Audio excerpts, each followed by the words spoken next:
my pleasure to introduce our final witness, Mr. Zach Mottl. Mr. Mottl is a fourth generation of his family to own and operate Atlas Tool and Die Works, which is located in Lyons, Illinois, in my district. The company was founded in 1918, and it's a world-class precision manufacturing facility offering a broad array of metal manufacturing services for the defense, aerospace, telecommunications, electronics, and medical industries, among others. In his current role as Chief Alignment Officer, Zach works not only to meet the business needs of new and current customers, but he is engaged in outreach and development strategies that identify operational improvements. In addition to his leadership at Atlas, Zach is serving a second term on the Tooling and Manufacturing Association of Illinois' Board of Directors. TMA represents over 1,000 member companies.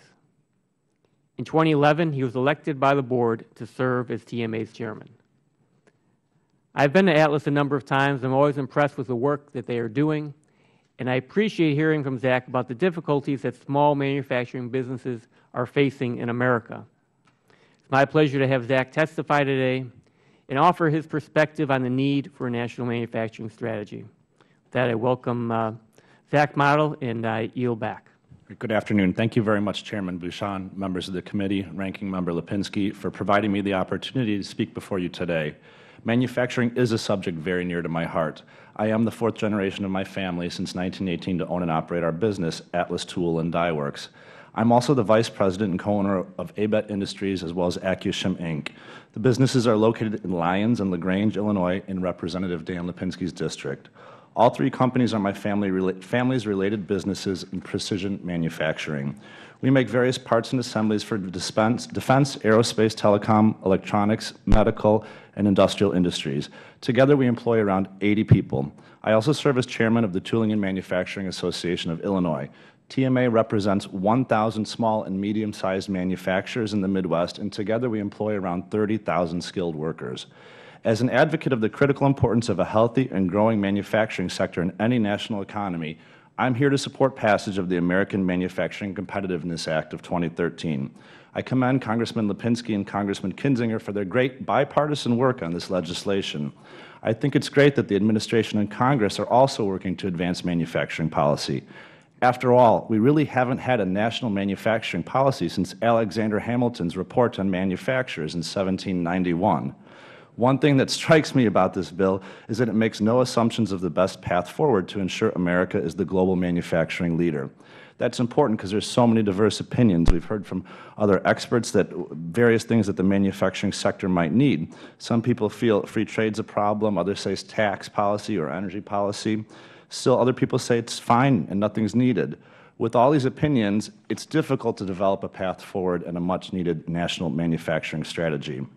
The bill creates a system to thoughtfully and methodically evaluate the issues surrounding the industry, and then outlines a framework to develop a plan for success.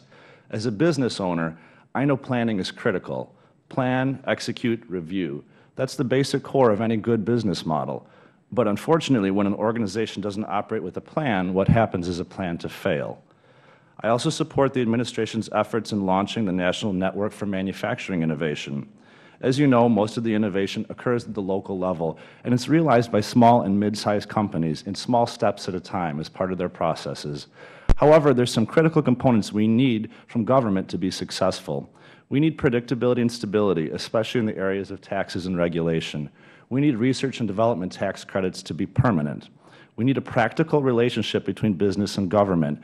Too often I find we're moving at different speeds, with government usually moving slower than the private industry is needed to create innovation and jobs. We need government programs to be easily accessible to small and mid-sized manufacturers and to know what tools are available. Large manufacturers can more easily navigate the government juggernaut, but small and mid-sized companies like mine are often overwhelmed. With regard to the much-discussed skills gap in our workforce, I believe there is a gap in manufacturing, and here's why. As a generation of manufacturing shifted overseas, many high schools, technical schools, and even community colleges scaled back hands-on training programs. Today, with manufacturing on the rebound, jobs coming back to the U.S., many manufacturers like myself can't find the skilled workers to run the highly complex, technologically advanced machinery we now use. Many of the remaining training programs have become fragmented and disconnected. Too often, students earn credentials that are not portable and are not nationally recognized. There's been a lot of discussion about STEM recently, and I'd be remiss if I didn't address this subject. I fully support STEM and agree with the need in this country for advanced learning. However, I submit that technical training needs to be on par with advanced learning. We need to offer young adults at least 2 tracks to career success, where technical training is valued just as much as a 4-year college degree. Right now in the United States is operating without a plan in the world economy when it comes to manufacturing, and this is unacceptable for a global superpower.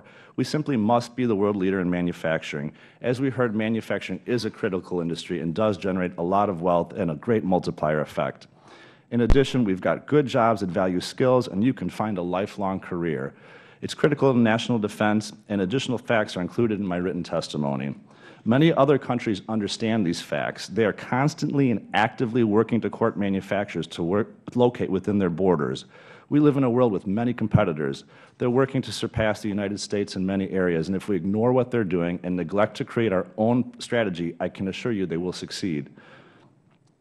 China, Russia, Brazil, Canada, the UK have a clear and detailed strategy, and they're actively working to foster success. They're asking the questions, what can we do to help you sell more product, be more competitive? How can you create more jobs? Furthermore, many of these countries already have developed best practices when it comes to supporting their sectors. The American Manufacturing Competitiveness Act will not only bring the United States into line with our economic competitors, but it will also compel us to study them and learn from them. This type of benchmarking is a standard best practice management technique. Ultimately, the success of any industry depends on many factors. However, our collective will to ensure and achieve success is probably the most important factor. This act, and ultimately the strategy developed out of it, is an important first step to ensure the long-term health. I applaud Congressman Lipinski, Congressman Kinzinger for their leadership to develop and sponsor the bill. I urge you all to please pass this out of committee and ultimately the full House. Thank you for your time and consideration, and I look forward to your questions.